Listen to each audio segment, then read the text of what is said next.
Assalamualaikum viewers. Today we are going to start the Express Tribune opinion, namely mute world of academia and dead world of politics. Mute world of academia and dead world of politics से क्या मुराद है? Basically यहाँ पर आपको तालीम की अहमियत का बताया जा रहा है कि जो एकेडेमिया है यानी जो तालीम होती है, अगर हम उस तालीम को मकफल कर दें, हम अपनी रीजनिंग को बंद कर दें, जब एक नज़रियात जो हैं जो आप कह सकते हैं कि रीजनिंग वाले डिफरेंट पर्सपेक्टिव नज़रियात होते हैं वो जन्म ही नहीं लेंगे, उनको बंद कर दिया जाएगा, उनको म्यूट कर दिया जाएगा, तो फिर उसकी वजह से किस चीज़ का जन्म होगा? उसकी वजह से सियासत जो है वो तबाह बर्बाद हो जाएगी, डेड वर्ल्ड का जन्म होगा, पॉलिटिक्स में सियासत ख़त्म हो जाएगी, क्योंकि किसी भी मुल्क की सियासत के लिए और किसी भी मुल्क की इकोनॉमी के फ़रोग के लिए, उसकी डेवलपमेंट के लिए तालीम का होना बहुत ज़्यादा ज़रूरी होता है। तो ये जो ओपिनियन है वो डायरेक्ट लिंक करेगा आपकी तालीम से यानी एजुकेशन से भी, इकोनॉमी से, पॉलिटिक्स से, कि किस तरह से हम डेवलपमेंट कर सकते हैं। लेकिन रूट काज जो है वो आपके पास एकेडेमिया ही है, तालीम ही है। ठीक है, तो सबसे पहले हम इसमें मौजूद कुछ डिफिकल्ट टर्म्स हैं उनको अंडरस्टैंड करेंगे, उसके बाद हम इसका क्रिटिकल एनालिसिस करेंगे और उसके बाद हम इसको थॉरली अंडरस्टैंड कर लेंगे। तो हमारे पास जो सबसे पहले अब जो टर्म्स हैं हमारे पास डिफिकल्ट वो देख लेते हैं। तो सबसे पहले टर्म आ रही है पेंडोमोनियम की। पेंडोमोनियम बेसिकली कहते हैं हम हलचल को, शोर शराबे को। ठीक है, उसके बाद अटोपियन आता है। यूटोपियन भी इसको पढ़ सकते हैं आप। यूटोपियन जो है ये बेसिकली एक नजरिया होता है जो किसी के दिमाग के अंदर ही होता है अभी, कि हमें एक परफेक्ट सोसाइटी कैसी बनानी है। ठीक है, यानी उसने नजरिए ने अभी हकीकत की शक्ल नहीं ली, अभी दिमाग में ही जो नजरिया होता है उसको यूटोपियन कहते हैं। उसके बाद एकेडेमिया आता है। एकेडेमिया के अंदर ना सिर्फ सिंपल तालीम शामिल है, बल्कि तालीम में रीजन का होना, रिसर्च किस तरह से करेंगे हम, डिफरेंट चीज़ों को एनालाइज कैसे करेंगे, ग्रोथ कैसे कर सकते हैं, ये तमाम चीज़ें एकेडेमिया के अंदर शामिल होती हैं। एनलाइटमेंट का मतलब उसी तालीम को हम एक्शन के थ्रू जब परफॉर्म करते हैं, यानी तालीम को हमने इम्प्लीमेंट किस तरह करना है, अपनी तालीम के जरिए से चीज़ों को क्रिटिकली देखकर इम्प्लीमेंट करके थेरीज को इस्तेमाल करते हुए अपने मुआशरे को, अपने मुल्क को कैसे तरक्की देनी है, उसको हम एनलाइटमेंट कहते हैं। उसके बाद रेट्रिक आता है। रेट्रिक बयानिए को कहते हैं। ये बयानिया जो है वो स्पीकिंग में भी हो सकता है, राइटिंग में भी हो सकता है, किसी को कायल करने के लिए ये बेसिकली दिया जाता है। ठीक है, उसके बाद सोशियोलॉजिस्ट होते हैं। सोशियोलॉजिस्ट वो लोग होते हैं जो माशरे के बारे में, उसकी तरक्की के बारे में बात करते हैं। फिर मॉडर्नाइजेशन थ्योरी आ जाती है। मॉडर्नाइजेशन थ्योरी वही है कि मॉडर्नाइजेशन की तरफ दुनिया कैसे जा रही है। पहले ट्रेडिशनल यानी पहले हम देखें तो पीछे ज़माने में क्या होता था। ठीक है, उसके बाद अब आहिस्ता आहिस्ता एवोल्यूशन किस तरह आई, चेंजेस किस तरह आई, और मॉडर्नाइजेशन जो है वो हो रही है, डेवलपमेंट अगर किस तरह हो रही है इकोनॉमी के अंदर, पॉलिटिक्स के अंदर। ठीक है, उसके बाद एक्सट्रैक्टिव इंस्टीट्यूशंस आ जाते हैं। एक्सट्रैक्टिव इंस्टीट्यूशंस वो इंस्टीट्यूशंस होते हैं, यानी मुआशी और जो हम सियासी इंस्टीट्यूशंस होते हैं, इदारे होते हैं, जो कि रिसोर्सेज तो बड़े पैमाने पर मेजॉरिटी से ले लेते हैं, लेकिन सिर्फ और सिर्फ फायदे किसको पहुंचा रहे होते हैं? एलीट्स को पहुंच रहा होता है। छोटे पैमाने पर सिर्फ और सिर्फ स्मॉल एलीट्स को इसके फायदे पहुंच रहे होते हैं। ठीक है, उसके बाद इंक्लूसिव इंस्टीट्यूशंस आ जाता है, जो कि उसके बिल्कुल बरक्स वाली टर्म है। ठीक है, इंक्लूसिव इंस्टीट्यूशन से मुराद वो वाले इंस्टीट्यूशंस हैं जो मुआशी, माशरती और सियासी हर लिहाज से तमाम सोसाइटी के जितने भी सेगमेंट्स हैं उन तमाम को प्रॉस्पेरिटी पहुंचाते हैं, खुशहाली देते हैं। ठीक है, उसके बाद रिजीम है। रिजीम एक सिस्टम को कहते हैं, एक प्लान सिस्टम, ठीक है, चल रहा होता है जिसको, उसको हम रिजीम कहेंगे। उसके बाद रूट काज आ जाता है। रूट काज यानी कि बेसिक वजह जो है प्रॉब्लम की, ठीक है, बीमारी की या प्रॉब्लम की जो बेसिक वजह होती है। आगे सिम्टोमेटिक आता है। सिम्टोमेटिक अलामात को कहते हैं, किसी भी बीमारी की, किसी भी मसले का जो अलामात है ना, उसको हम सिम्टोमेटिक कहेंगे। उसके बाद सबवर्टेड आता है। सबवर्टेड का मतलब होता है डिस्टेबलाइज कर देना। अगर कोई आप चेंजेस लेकर आए हैं, कोई रिफॉर्म्स लेकर आए हैं, लेकिन उन रिफॉर्म्स को फिर से आ जाकर दोबारा से वहीं पहले जहां से वो चीज शुरू हुई थी वहीं पर ले जाना और उसको बिल्कुल से पुश डाल देना, उसको कैंसिल कर देना, सबवर्टेड कहलाता है। ठीक है, उसके बाद वाइब्रेंसी है। वाइब्रेंसी से मुराद होती है एनर्जी का होना, फुल एंथुसियास्टिक होना, किसी के अंदर पूरी एनर्जी हो, तो उसको हम वाइब्रेंसी कहते हैं। उसके बाद स्टेट क्राफ्ट है। स्टेट क्राफ्ट से मुराद यही होती है कि एक स्किलफुल मैनेजमेंट, जो मुल्क के किसी भी गवर्नमेंट के जो तरीक़ेकार होता है उसको मैनेज करने का एक बेहतरीन तरीके से, उसको स्टेट क्राफ्ट कहते हैं। तो ये तो हमने डिफिकल्ट टर्म्स अंडरस्टैंड कर ली हैं। अब हम इसको जो है वो क्रिटिकली एनालाइज करते हैं। ठीक है, क्रिटिकली एनालाइज में उन्होंने यही बोला है ना कि एकेडेमिया जो है वो बहुत ही ज़्यादा मेन चीज़ है। यानी वो क्या हुई, एजुकेशन। किसी भी मुल्क की तरक्की के लिए जो है एजुकेशन बहुत ज़्यादा इंपॉर्टेंट होती है। ठीक है, तो जब आपके पास एजुकेशन ही नहीं होगी, तो एजुकेशन के ना होने की वजह से वहाँ के जो स्टूडेंट्स हैं, ठीक है, जो तालिब इल्म हैं, इवन वहाँ के जो लीडर्स, वही तालिब इल्म आगे चल के लीडर्स बनेंगे। ठीक है, तो वो लीडर्स जो हैं उनके अंदर लॉजिकल रीजनिंग ही नहीं होगी, क्रिटिकल थिंकिंग ही डेवलप नहीं होगी। जब क्रिटिकल थिंकिंग ही डेवलप नहीं होगी और तो फिर वो मुख्तलिफ पॉलिसीज़ मुरतब करते हुए, पॉलिसीज़ बनाते वक्त उसको मुख्तलिफ पर्सपेक्टिव से देख ही नहीं पाएंगे। और डिफरेंट जो थेरीज होती हैं, अब हमेशा ये नहीं होता कि थेरीज जो हैं वो हर जगह पर प्रेफरेबल हों, बल्कि हमें उन थेरीज को अपने कॉन्टेक्स्ट को देखते हुए ही इम्प्लीमेंट करना होता है।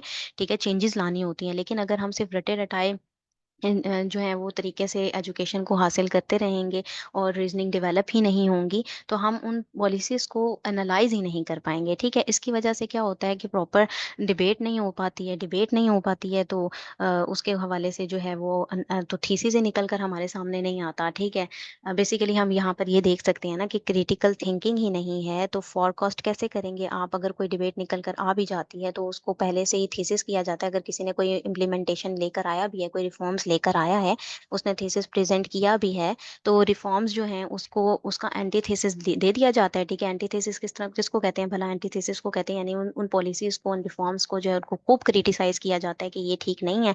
और फिर एंड में क्या होता है कि उसको खत्म कर दिया जाता है, किसी नतीजे पर वो पहुंचती ही नहीं है, उसका सिंथेसिस हमारे सामने निकल कर आता ही नहीं है। ठीक है, नतीजा यही निकलता है जिसकी वजह से डेवलपमेंट नहीं हो पाती है। ठीक है, ये तो हमने इसका एक नेगेटिव पॉइंट देखा।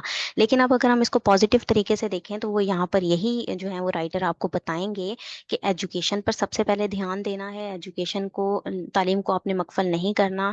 बच्चों को जो है वो आपने प्रॉपर तरीके से तालीम देनी है ताकि उनके अंदर क्रिटिकल थिंकिंग डेवलप हो जाए। जब थिंकिंग डेवलप होगी, रीजनिंग आ जाएगी, तो वो फिर डिबेट करने के काबिल होंगे। जब डिबेट होंगी, पार्लियामेंट के अंदर हो सकती हैं, सेनेट्स के अंदर हो सकती हैं, तो आप फोरकास्ट कर सकते हैं चीज़ों को कि आपको आगे आने वाले फ्यूचर के अंदर क्या क्या काम करने हैं, क्या क्या मसाइल हैं आपके पास, आप किस तरीके से फॉर्मुलेशन कर सकते हैं पॉलिसीज की। ठीक है, पॉलिसीज़ की फ़ॉर्मुलेशन करेंगे, तब आपको अपनी मसाइल का, मसलों का पता होगा, तो प्रॉपर्ली आपकी डिबेट चलेगी। डिबेट होगी तो 2 पार्टीज़ होंगी, एक पॉज़िटिव में होगी, एक नेगेटिव में, यानी एक फ़ेवर में होगी और उसके एक अगेंस्ट होगी, तो एक थीसिस बनेगा। ठीक है, थीसिस एक स्टेटमेंट को कहते हैं, यानी कि एक रिफ़ॉर्म कोई लेकर आना चाह रहा है। अब रिफ़ॉर्म आनी चाह रही है तो ज़ाहिर-सी बात है हर एक्शन का रिएक्शन भी होता है। ठीक है, तो अब थीसिस के बाद रिएक्शन तो आना ही है, एंटीथेसिस करना है, कुछ लोग उसके अगेंस्ट में भी होंगे तो वो अपनी बात करेंगे। लेकिन अगेंस्ट में होने का मतलब ये नहीं है कि वो गलत चीज़ ही है, लेकिन एक डिबेट होगी क्योंकि दूसरे जो थीसिस कर रहे होंगे, जो एंटीथेसिस कर रहे होंगे, दोनों ही जो हैं वो रीज़नेबल होंगे क्योंकि दोनों ही नहीं तालीम जो है वो हासिल की भी होगी, तालीम हासिल की होगी, दोनों के पास रीज़न्स होंगे। और नेगोशिएशन के ज़रिए से, मुज़ाकरात के ज़रिए से, डिबेट के ज़रिए से जब एक पॉज़िटिव, नेगेटिव चीज़ें आपस में मिलेंगी, तो वो मिलने के बाद जो है वो सिंथेसिस बन जाता है। ठीक है? सिंथेसिस बनने के बाद एक अच्छी पॉलिसी आपके पास आ जाएगी, जिसकी वजह से आप अपनी पॉलिटिक्स में उसको इम्प्लीमेंट करें, आप अपनी डेमोक्रेसी को बेहतर करें, आप उसको इकोनॉमी के ऊपर इम्प्लीमेंट करें और उससे इम्प्लीमेंट करने के बाद आपके पास जो है वो उस चीज़ की डेवलपमेंट हो जाएगी। ठीक है, डेवलपमेंट होने के हवाले से अब आप देख सकते हैं कि कॉजेज़ क्या हैं, बेसिकली हम ये क्यों नहीं कर पा रहे, पाकिस्तान के माशरे में हम ये क्यों नहीं कर पा रहे? इसी वजह से, क्योंकि इसके कॉजेज़ हैं कुछ। कॉजेज़ यही हैं कि हमारी तालीम अच्छी नहीं है, जिसकी वजह से जो है वो लॉर्ड मैकाले का हम निज़ाम चला रहे हैं, जिसकी वजह से क्लर्क ही पैदा हो रहे हैं, जिनमें बच्चों में रीज़निंग नहीं है, तो वो इस तरीके से प्रॉपर तरीके से डिबेट के काबिल ही नहीं होते हैं। लीडर्स के अंदर वो विज़न नहीं आ पाता है। और अगर लीडर्स ये चीज़ें फॉर एग्जाम्पल करना भी चाहें, अगर कोई एक बंदा आपके सामने, 2 बंदे निकल कर सामने आ भी गए हैं, जिनके पास ये रीज़निंग है, एक विज़न है, क्रिटिकल थिंकिंग है, ठीक है, डिबेटेबल रीज़निंग वो कर सकते हैं, तो फिर भी उनकी जो रिफ़ॉर्म लेकर आते हैं ना, तो जो दूसरे लोग होते हैं, वो इग्नोरेंस की वजह से, यानी जहालत की वजह से आप कह लें, या रीज़निंग के ना होने की वजह से, विज़न के ना होने की वजह से, उन चीज़ों में खलल पैदा करते हैं, उनको खलल पैदा करके उन रिफ़ॉर्म्स को कैंसल कर देते हैं। तो वही चीज़ जहाँ से शुरू हुई थी, वहीं पर जाकर रुक जाती है, तो इस तरह से डेवलपमेंट नहीं हो पाती है। तो इसमें आपको राइटर जो है वो मुख्तलिफ एग्जाम्पल देगा, जैसे कि नॉर्थ, जो ग्लोबल नॉर्थ है उसकी एग्जाम्पल देगा कि उसको भी 300 साल लगे हैं इतनी डेवलपमेंट लाने में। तो यहाँ पर वो कहता है, ये सजेस्ट करता है कि अगर अभी से हम शुरू करेंगे, अपनी तालीम पर फोकस करेंगे, इसी तरह से इन प्रॉपर स्टेप्स को फॉलो करते जाएंगे, तो हमारी मैशत भी बेहतर होगी। लेकिन हमें ऐसा होने में जो है वो तकरीबन 3 से 4 जनरेशन लगेंगी। 3 से 4 जनरेशन लगने के बाद ही हम उस लेवल पर पहुंच सकते हैं जहां पर ग्लोबल नॉर्थ इस वक्त मौजूद है। क्योंकि ग्लोबल नॉर्थ में टीचर्स को भी रिस्पेक्ट दी जाती है, उस तरीके से मेंटोर्स को रिस्पेक्ट दी जाती है, रीजनिंग सिखाई जाती है कि आपको किस तरीके से चीज़ों को देखना है। अब क्योंकि मुख्तलिफ थेरीज होती हैं, मुख्तलिफ थेरीज में आपको चीज़ों को लेकर चलना होता है। अब अगर हम नॉर्थ की बात करें या वेस्ट की बात करें, यूएस की बात कर लें, तो उसने आइसोलेशन की पॉलिसी अडॉप्ट करने के बाद ही जो है वो तरक्की हासिल की, आइसोलेट हो गया वो। लेकिन पाकिस्तान की इस वक्त अगर सिचुएशन देखें तो वो आइसोलेशन की तरफ नहीं जा सकता है, क्योंकि उसको डिफरेंट डिफरेंट थेरीज लगाने की जरूरत है, उसको इंटरडिपेंडेंस की जरूरत है। क्योंकि उसे अभी एड की ज़रूरत है, मल्टीलेटरल, बायलैटरल एड्स हासिल कर रहा है, ठीक है? डिफरेंट कंट्रीज़ से, वर्ल्ड बैंक से, आईएमएफ से, एशियन डेवलपमेंट बैंक से, ठीक है? तो उसके लिए उसकी इकोनॉमी के लिए ये तमाम चीज़ें भी बहुत ज़्यादा ज़रूरी हैं, तो यहाँ पर रीज़निंग होगी, तो हम इंटरडिपेंडेंस की थ्योरी के अकॉर्डिंग ही उस चीज़ को लेकर चलेंगे, ठीक है? तो बेसिकली यहाँ पर हमें जितनी भी चीज़ें लेकर आनी हैं, तो रिफॉर्म्स के लिए बेसिक चीज़ क्या है? एजुकेशन। एजुकेशन पर आप ज़ोर देंगे तब ही आपके पास ये रिफॉर्म जो है आ सकती हैं। लेकिन पाकिस्तान में यही मसाइल आ जाते हैं, कॉजेज़ यही आ जाते हैं कि यहीं पर चीज़ें जो हैं वो रोक दी जाती हैं, रिफॉर्म्स लाने ही नहीं दी जाती, चेंजेज़ लाने ही नहीं दी जाती, जिसकी वजह से जो है चीज़ें वहीं की वहीं कैंसल हो जाती हैं और कोई भी तब्दीली नहीं आती है। तो इसके इफ़ेक्ट पाकिस्तान के ऊपर देखें तो बहुत ज़्यादा बुरे असरात मुरतब होते हैं, जिसकी वज़ह से हमारी सियासी अदम इस्तेहकाम पैदा हो जाता है। उसके अलावा कुछ ऐसे फैक्टर्स हैं जो कि छाए रहते हैं हमारी पॉलिटिक्स के ऊपर, ठीक है? कुछ ऐसे इंस्टीट्यूशंस हैं, ठीक है? जिसकी वज़ह से ऐसा होता है कि सिर्फ़ और सिर्फ़ एलीट को फ़ायदा होता है और बड़े पैमाने पर जो दूसरे सेगमेंट्स हैं ना सोसाइटी के, उनको फ़ायदा मिलता ही नहीं है, ठीक है? उसकी वज़ह से गुर्बत होती है, लोगों के अंदर आप कह सकते हैं कि एक आप कह सकते हैं अदम एतमाद पैदा हो जाता है। स्टेट के ऊपर से एक अपनी मुल्क के ऊपर से उनका एतमाद उठता जा रहा है, ठीक है? सियासी जमातों के पे से उनका एतमाद उठता जा रहा है। तो इस वजह से बहुत ज़्यादा इफ़ेक्ट्स पड़ते हैं और डेवलपमेंट उस तरीके से प्रॉपर हो ही नहीं पाती, ठीक है? ट्रस्ट डेफिसिट हो गया है जिसकी वजह से, ठीक है? तो यूएस की स्ट्रैटेजी भी यही रही कि उसने जो है आइसोलेशन प्रॉपर तरीके से अडॉप्ट की। तो हम इसमें कह सकते हैं बेसिकली कि आप देख सकते हैं कि ये एजुकेशन के पॉइंट में भी आपके आ सकता है, ठीक है? इकोनॉमी के हवाले से भी आ सकता है और पॉलिटिक्स में भी। एक दूसरे के साथ इंटरलिंक ही हैं। देखिए, अगर एजुकेशन पर आप ध्यान देंगे, तो एजुकेशन पर ध्यान देने से आपकी पॉलिटिक्स में बेहतर होगी, लीडर्स आपके अच्छे आएँगे, लीडर्स आपके बेहतर हो जाएँगे, आपस में एक तरीके से प्रॉपर पॉलिसीज़ बनाएँगे, थीसिस, एंटीथीसिस और सिंथेसिस करके, तो फिर उस तरीके से डेवलपमेंट की तरफ एक रास्ता बन जाएगा। डेवलपमेंट की तरफ रास्ता बनेगा, तो ज़ाहिर-सी बात है इकोनॉमी पे उसका इफ़ेक्ट पड़ेगा, इकोनॉमी आपकी बेहतर हो जाएगी, इकोनॉमी बेहतर होएगी, तो आपकी ज़ाहिर-सी बात है जॉब की अपॉर्च्युनिटीज़, पॉवर्टी, ये तमाम जितने भी मसाइल हैं पॉवर्टी के, गुर्बत के, महँगाई के और ये तमाम मसाइल्स आपके जो है मसाइल हल हो जाएँगे और इस तरीके से हम डेवलपमेंट बेहतरीन तरीके से कर सकेंगे। तो इस तरीके से आप जो हैं वो एजुकेशन का टॉपिक आपके पास आ जाता है, इकोनॉमी की आ जाता है, तो ये एक दूसरे के साथ इंटरलिंक करके ही आप उसका आंसर दे सकते हैं, ठीक है? इन तमाम पॉइंट्स को दिखा सकते हैं कि इंटरडिपेंडेंट है पाकिस्तान की इकोनॉमी के लिए भी इम्पोर्टेंट है काफ़ी ज़्यादा। तो हमने अपनी जड़ को पकड़ना है, जड़ हमारी एजुकेशन ही है, ठीक है? तो यहाँ पर वही चीज़ आपको बता रहे हैं। तो यहाँ हम इसको थॉरली भी देख लेते हैं कि स्मार्टेस्ट थिंग जो है पॉलिटिक्स की, किसी भी कंट्री में, तो वो यही चीज़ दिखाती है कि मुतवक्को क्या है, आगे आने वाले मसाइल क्या हैं। अगर आने वाले मसाइल जो हैं उन्हीं को हम टैकल कर लेंगे तो हमारी चीज़ें काफ़ी हद तक जो है वो बेहतर हो पाएँगी, ठीक है? तो स्मार्टेस्ट थिंग यही होती है किसी भी सियासत की, किसी भी कंट्री के अंदर कि करेक्टली वो देखें कि आने वाली चीज़ क्या है, आने वाले मसाइल क्या हैं, अपनी रीज़निंग के ज़रिए उन चीज़ों को देखें और ये भी देखें कि किस तरीके से उनको इस कुछ ऐसी चीज़ें ना हो जाएँ कि जो अनडिज़ायरेबल हैं, जो आप नहीं चाहते वैसा वाला फ्यूचर बन जाए, ठीक है?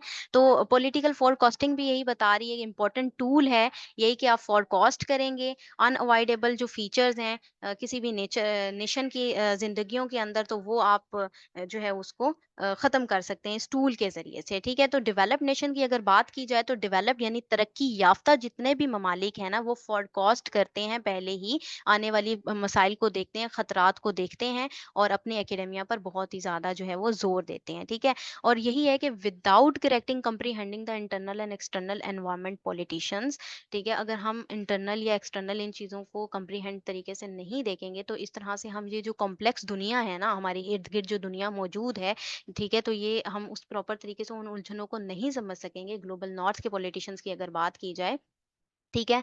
तो वहाँ पर भी हम देख सकते हैं कि पब्लिक के लिए हमें काम करना है, वो भी उसके लिए ही काम करते हैं। उनके इमोशंस तक तब तक नहीं पहुँच सकते जब हम प्रॉपर तरीके से थॉटफुल एनालिसिस ना कर लें, एकेडमिक थ्योरीज़ पर जो मबनी होती हैं, ठीक है? और बेस करती हैं ये पॉलिटिकल राइट्स पर भी और अफ़ेक्ट करती हैं डिसीजन मेकिंग पर, अचीवमेंट्स पर, पॉलिटिशियंस के भी और एक गवर्नमेंट के, ठीक है? गवर्नमेंट में जो भी स्टेट क्राफ्ट्स हैं, उन तमाम लोगों के, ठीक है? तो डिफ़रेंस क्या है? वो बिल्कुल सिंपल है। ठीक है? दुनिया जो है एकेडेमिया की, हम मेन एंड वुमेन की बात करें, उन सबके पास ये टाइम है, एबिलिटी है, एनर्जी है, विलिंगनेस है, ठीक है? हायर सेंस है कि वो सोच सकते हैं कि उनके फ्लॉज़ क्या हैं, उनके सिस्टम में कितने मसाइल हैं, इमेजिन कर सकते हैं और रिकमेंड कर सकते हैं बेटर वेज़ कि हम आगे बेहतरी की तरफ कैसे जा सकते हैं, ठीक है? अगर एकेडेमिया से रिगार्डेड ही हम देखें तो हम देख सकते हैं, अगर एकेडेमिक को ही हम ज़्यादा फ़ोकस करेंगे तो उसको एनकरेज किया जा सकता है, ठीक है? उनके वर्क को प्रोसीड अगर करेंगे तो उसके फ़ायदे किसको पहुँचेंगे? इनडायरेक्ट स्टेट को ही पहुँचने हैं उसके फ़ायदे, क्योंकि एक स्टेट जो है वो एक कौम जो है वो किससे बनती है? एक-एक फ़र्द से ही बनती है। अगर हर फ़र्द को तालीम याफ़्ता बना दिया जाएगा तो उसका स्टेट को बहुत ज़्यादा फ़ायदा होगा, ठीक है? तो अब यहाँ पर यूएस की बात वो कर रहे हैं कि नेशनल सिक्योरिटी स्ट्रैटेजी जो है ना, यहाँ पर आपको नज़र आ रहा है, in the US the national security strategy which represents the view of American president. American president के वीएन को नेशनल सिक्योरिटी स्ट्रैटेजी जो है वो रिप्रेजेंट करती है। प्रेसिडेंट जो है वो एनुअली जो है ना यहाँ पर कांग्रेस के सामने उसको प्रेजेंट किया जाता है। रिपोर्ट जो होती है वो फोरकास्ट करती है कि स्ट्रैटेजिक थ्रेट्स क्या हैं कंट्री को आने वाले। इस वक्त हम यूएस की पॉलिसीज की बात कर रहे हैं, ठीक है? अब ये उसकी जो नेशनल डिफेंस स्ट्रैटेजी है ना वो पब्लिश्ड होती है हर 4 साल में, ठीक है? हर 4 साल में होती है, हाइलाइट करती है डिपार्टमेंट की जो डिफेंस है उसको, ठीक है? नेशनल सिक्योरिटी स्ट्रैटेजी के ऑब्जेक्टिव्स देखती है, ठीक है? उनको के मेंटेन कैसे रखना है, सिक्योरिटी को, खुशहाली को कैसे मेंटेन रखना है, ठीक है? और अगर हम सितम ज़रीफ़ी की बात करें यूएस नेशनल सिक्योरिटी की और डिफेंस स्ट्रैटेजीज़ की, तो इम्पोर्टेंट कंपोनेंट उनमें कहाँ है? वो यही है कि वो एजुकेशन की बात करते हैं, यूनिवर्सिटीज़ की बात करते हैं, वही चीज़ें हैं, यानी एजुकेशन ही है जिस पर सारा सरमाया लगाया जाएगा तो इन थ्रेट से जो है वो बचा जा सकता है, ठीक है? उसके बाद वो कंटिन्यूअसली जो है वो फंडिंग भी दे रहे हैं आर-एंड-डी यूनिवर्सिटीज़ में, क्रिटिकल रोल प्ले कर रहा है अमेरिका के ड्रीम में, उसने अहम किरदार अदा किया ग्लोबल लीडरशिप के अंदर भी, कि रीज़नेबल पॉलिटिक्स किस तरीके से ग्लोबल नॉर्थ में रह सकती है, तो वो प्रोडक्ट ऑफ यूनिवर्सिटीज़ ही हैं, एजुकेशन ही है, रीज़निंग ही है, ठीक है? तो एनलाइटमेंट है, उन्होंने प्रैक्टिकली इसको इम्प्लीमेंट किया, ठीक है? पॉलिटिशियंस के अंदर एम्प्लॉय किया उन्होंने रीजंस को, ठीक है? इससे इसकी बजाय कि सिर्फ और सिर्फ बयानिए दें, रेटरिक नहीं दिए दिए उन्होंने स्ट्रैटेजीज में या प्लान में, ठीक है? किसी किस्म के, बल्कि उन्होंने उस चीज को एनलाइटमेंट के जरिए से, एक्शन के जरिए से उन चीजों को प्रॉपरली इम्प्लीमेंट किया है, ठीक है? जो प्रोफेसर्स हैं, जो इंस्ट्रक्ट करते हैं, मेंटोर्स हैं स्टूडेंट्स के, ठीक है? उनको हाईली रिस्पेक्ट दी जाती है ग्लोबल नॉर्थ के अंदर, ना कि ग्लोबल साउथ की तरह। ऐसा नहीं होता, जैसे कि यहाँ पर राइटर ने एग्जाम्पल कोट की है सोक्रेटिस की, जिसको सुकरात कहा जाता है, जिसको जो है वो ज़हर का प्याला पिलाकर जो है वो मार दिया गया था। उसने रीज़निंग की जब बात की, उसने कुछ नए नज़रियात जन्म लिए, जब उसने नज़रियात उठाए तो उसका जो है मुँह बंद कर दिया गया। ठीक है? जैसे कि एरिस्टोटल जो है जिसने इंस्ट्रक्ट किया, मेंटोर्स दिए और दुनिया को जो है नए फ़ातेह जो हैं वो दिए, जैसे कि अलेक्जेंडर द ग्रेट की एग्ज़ाम्पल वो यहाँ पर देते हैं। ठीक है? एंड सैमुअल मार्टिन की एग्ज़ाम्पल यहाँ पर देते हैं। ठीक है? सैमुअल मार्टिन या लिपसेट की हम बात करें तो लिपसेट जो थे वो अमेरिकन सोशियोलॉजिस्ट थे, पॉलिटिकल साइंटिस्ट थे, ऑथर थे, जिन्होंने बहुत सारी किताबें लिखी। जिनमें से जो है वो पॉलिटिकल मैन यानी एक सियासी आदमी भी लिखा, जिसमें उस सियासी आदमी में उन्होंने यही बताया कि उसने अपने आप को आइसोलेट किया, आइसोलेशन की कंडीशंस में उसने अपने आप को रखा, ठीक है? एक सस्टेन डेमोक्रेसी दी दुनिया को, ठीक है? उसके अलावा उसने क्वेश्चंस उठाए और क्वेश्चन में उसने क्या दिखाया, उसने बताया कि किस तरीके से डायरेक्ट रिलेशनशिप बनता है मुआशी तरक्की का और सियासी इस्तेहकाम का। अगर सियासी अदम इस्तेहकाम होगा तो मिशत भी तरक्की नहीं कर सकती है, ठीक है? तो इस तरीके से उसने सवालात उठाए और ये सवाल, उनमें से एक सवाल क्या था, उसने कहा था कि क्या ये जो डेमोक्रेसी है, क्या ये जमहूरियत जो है, ये तब परवान चढ़ सकती है जब जहाँ पर लोगों के सिर्फ और सिर्फ मटेरियल ख्वाहिशात हों, यानी उनकी ज़ाती ख्वाहिशात हावी होंगी, तो क्या ऐसी हालत में डेमोक्रेसी फ़रोग पा सकती है? ठीक है, ये क्वेश्चन उन्होंने उठाया था। लेकिन इनकी ज़्यादा जो कंट्रीब्यूशन नज़र आती हैं वो हमें जो है वो मॉडर्नाइजेशन की तरफ नज़र आती हैं। मॉडर्नाइजेशन की बात करते हैं, अथॉरिटेरियनिज्म को वो सिर्फ एक रास्ता ही तजवीज़ करते हैं एक स्टेट के लिए, ठीक है? मॉडर्नाइजेशन थ्योरी क्या है इनकी? मॉडर्नाइजेशन थ्योरी में उन्होंने यही बताया कि तमाम सोसाइटीज़ जो हैं वो ग्रो करती हैं और आहिस्ता आहिस्ता और ज़्यादा मॉडर्न होती जाती हैं, डेवलप्ड होती जाती हैं, सिविलाइज्ड होती जाती हैं, एग्जिस्टेंस उनकी रहती है। और खसूसी तौर पर जब डेवलप्ड होती है ना, जब ये अपनी तमाम तरक्की लेकर जा होती है उनकी, तो वो डायरेक्टली जमहूरियत की तरफ फ़रोग पा जाती हैं, ठीक है? डेमोक्रेसी जन्म लेती है फिर इस तरह से।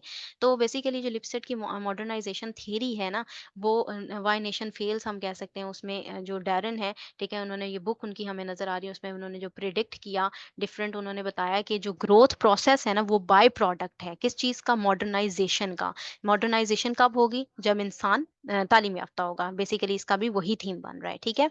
उसके बाद यहाँ पर वो इस बुक का जो थीसिस देते हैं, उनका आइडिया यही है कि जो कुछ एक्सट्रैक्टिव इंस्टीट्यूशंस होते हैं उनको रास्ता देना चाहिए इंक्लूसिव इंस्टीट्यूशंस का। ये मैं आपको समझा चुकी हूँ वर्ड्स मीनिंग के अंदर कि एक्सट्रैक्टिव इंस्टीट्यूशंस कौन से होते हैं, जिनमें जो है सिर्फ और सिर्फ एलीट को फायदा हो रहा होता है। मेजॉरिटी से सोर्सेज तो ले लेते हैं वो, लेकिन फायदा सिर्फ और सिर्फ एलीट को दे रहे होते हैं। तो उनको चाहिए कि वो इंक्लूसिव इंस्टीट्यूशन को रास्ता दें प्रोग्रेस करने का। इंक्लूसिव वो यानी कि तमाम सेगमेंट ऑफ सोसाइटी को फायदा पहुंचे। ठीक है, तो डिफरेंस जो है ना एक्सट्रैक्टिव एंड इंक्लूसिव इंस्टीट्यूशन में तो इस तरह से समझा जा सकता है, जैसे कि एक बर्ड है वो पिंजरे के अंदर है। ठीक है, एक बर्ड है, उसको पिंजरे के अंदर दाना तो दिया जा रहा है, ठीक है, लेकिन उसको फरोग पाने नहीं दिया जा रहा।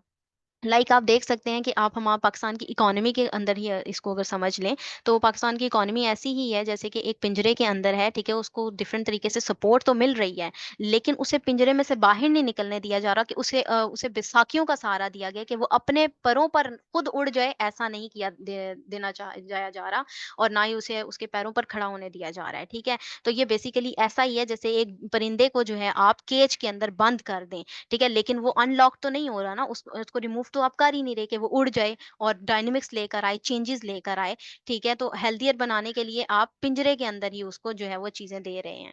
ठीक है, तो प्रॉस्पेरिटी जो होती है ना किसी भी स्टेट की, वो यहाँ पर एंड उस तरीके से नहीं होती है, ऑनगोइंग एक प्रोसेस है। इंजीनियरिंग करना पड़ेगा उनको, डिबेट्स की जाएं अगर पार्लियामेंट्स के अंदर, सेनेट्स के अंदर, तो पॉलिटिशियंस को लाजमी तौर पर ये रियलाइज करना चाहिए, जो ग्लोबल साउथ की इस वक्त हम बात कर रहे हैं, कि अभी बहुत कुछ है जिसे कैचअप करना है, जिसे हमें कैचअप करना है। ठीक है, अगर अभी से हम काम शुरू करेंगे तो हमें 3 से 4 जनरेशन लग जाएँगी ग्लोबल नॉर्थ तक पहुँचते। ठीक है, और ग्लोबल नॉर्थ को तकरीबन यहाँ तक पहुँचते वक़्त, ग्रोथ करते वक़्त और जो रिच बनने में 300 साल जो हैं वो लगे हैं। ठीक है, हम ऑलरेडी जो है अचीव कर चुके हैं, देख चुके हैं कि वो लोग किस तरीके से इस चीज़ को अचीव कर चुके हैं डेमोक्रेटिक रिजीम्स के अंदर, जिसमें उन्होंने रिस्पेक्ट दी सिविल राइट्स को, सिविल को और ह्यूमन राइट्स को उन्होंने सबसे पहले जो है वो रिस्पेक्ट दी थी। ठीक है, यहाँ पर आपको एक और पॉइंट भी मिल गया है कि ह्यूमन राइट्स को लाजमी तौर पर हमें रिस्पेक्ट देनी है। जिस माशरे के अंदर ह्यूमन राइट्स की रिस्पेक्ट नहीं है, तो उस तरीके से वो माशरा कभी भी परवान नहीं चढ़ सकता। जहाँ पर लिबरलिज्म होगी, लिबरल होगी, ओपन मार्केट होगी, व्हीकल्स जो है व्हीकल्स ऑफ हेल्थ हैं, ये लाजमी तौर पर बिग हार्ट्स के साथ, यानी हमें खुले दिल के साथ इंक्लूसिव पॉलिटिकल और इकोनॉमिक इंस्टीट्यूशंस को अपनाना होगा, प्रॉपर स्टेबिलिटी उनके अंदर लेकर आनी होगी, और ये तभी मुमकिन होगा जब एक दूसरे को इंजीनियरिंग के जरिए से, पॉलिटिकल इंजीनियरिंग के जरिए से पकड़ा नहीं जाएगा, बल्कि एक खुला माहौल प्रोवाइड किया जाएगा। ठीक है, उसके अलावा यहाँ पर एब्सोल्यूट कॉन्सेंसस की अगर बात करें तो वो भी होना चाहिए। ठीक है, लेकिन ये तभी हो सकता है जब ये इग्नोरेंस खत्म होगी, जब ये जहालत खत्म होगी। जहालत की वजह से हम वहीं खड़े हैं जहाँ पर हम खड़े रहते हैं। ठीक है, दुनिया जो है एकेडेमिया के अंदर इम्पोर्टेंट जो है, दुनिया के अंदर हम देख सकते हैं एकेडेमिया एक रोल प्ले करती है, एनलाइटन करती है रूलर्स को, कि उनके अंदर एक सोच डेवलप करती है कि उनको थेरीज कैसे बनानी है, थेरीज बनाकर उनको किस तरीके से राइट डायरेक्शन में लेकर जाना है। ठीक है, तो क्योंकि ऐसा भी होता है कि कभी थेरीज जो है वो डिफेक्टिव भी होती हैं, तो ये पॉलिसी मेकर्स होते हैं, ये रूलर्स होते हैं, जिनके अंदर रीजंस होते हैं, जिनके पास विजन होता है। जब विजन होगा तो ही वो एकेडेमिया की जॉब को सरंजाम दे पाएंगे और प्रोवाइड कर सकेंगे प्रॉपर एडवाइस, या कन्विंस कर सकेंगे वो पॉलिटिशियंस को कि कौन सी राइट डायरेक्शन में हमें जाना है, हमें परवान कैसे चढ़ना है, हमें अपनी बेहतरी ये जो हमारे मसाइल हैं उनको खत्म करने के साथ साथ हमें डेवलपमेंट कैसे करनी है। ठीक है, एक स्टेट जो है वो तब तक बेस नहीं कर सकती, उसमें जो प्रॉस्पेरिटी जो है वो लाई करेगी, लेकिन हम कह सकते हैं कि सिर्फ और सिर्फ पॉलिटिशियंस के ऊपर हम नहीं ये दे सकते कि पॉलिटिशियंस की इग्नोरेंस है तो इस वजह से मुल्क तरक्की नहीं कर रहा, इसलिए खुशहाली नहीं है। सिर्फ और सिर्फ इस तरह हम नहीं कह सकते, इनकी ये जिम्मेदारी सिर्फ पॉलिटिशियंस पर आयद नहीं होती, बल्कि पार्लियामेंट और सेनेट की इस तरह से हम बता सकते हैं कंस्ट्रेंट्स हैं, कि कुछ ऐसा भी होता है कि कुछ जो है पॉलिटिशियंस अगर कोई आ भी गए हैं, ठीक है, लेकिन कुछ कंस्ट्रेंट्स ऐसे होते हैं पॉलिटिकली भी और इकोनॉमिकली, कुछ इंस्टीट्यूशंस हैं जो उनके ऊपर पाबंदियां आयद कर देते हैं, जो रिफॉर्म नहीं देना चाहते। ठीक है, जैसे कि हम यहाँ पर देख सकते हैं कि कुछ ग्लोबल साउथ के अंदर अगर बात करें कि कोई रिफॉर्म्स अगर आई भी होती हैं, यानी उनको अगर अडॉप्ट भी किया जाए, तो कंट्रोवर्शियल इश्यूज उठा लिए जाते हैं, मुतनाज़ा कर दिया जाता है उसको। ठीक है, कि अगर उसे डिजाइन भी दिया गया है, उसके उसको जो है वो बैड प्रैक्टिसेस करार दिया जा रहा होता है, किसी ना किसी तरीके से क्रिटिसाइज किया जाता है और सबवर्ट किया जाता है। सबवर्ट यानी कि वो जो रिफॉर्म मुश्किल से लेकर आया था अगर कोई, तो उस रिफॉर्म को बिल्कुल फिर से खत्म कर दिया। बिल्कुल कोई रिफॉर्म आई ही नहीं।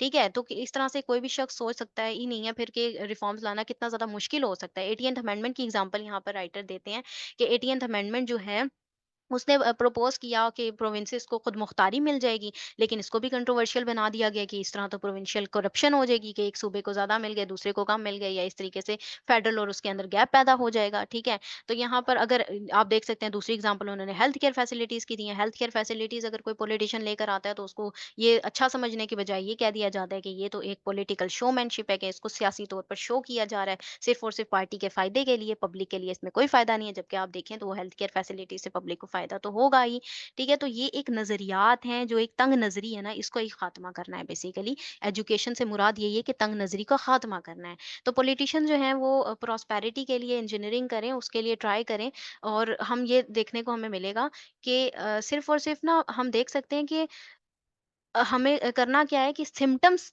का इलाज नहीं करना। अब अगर कोई भी कंट्री है, कोई भी स्टेट है, वो सिर्फ़ और सिर्फ़ जो है सिम्पटम्स जो हैं, उनका इलाज करती है ना और बीमारी का इलाज नहीं करती, तो वो हमेशा फ़ेल होगी, ठीक है? हमें बीमारी का इलाज करना है, सिर्फ़ और सिर्फ़ अलामात का इलाज नहीं करना कि अलामात दिखी और बीमारी की दवा लगा दी।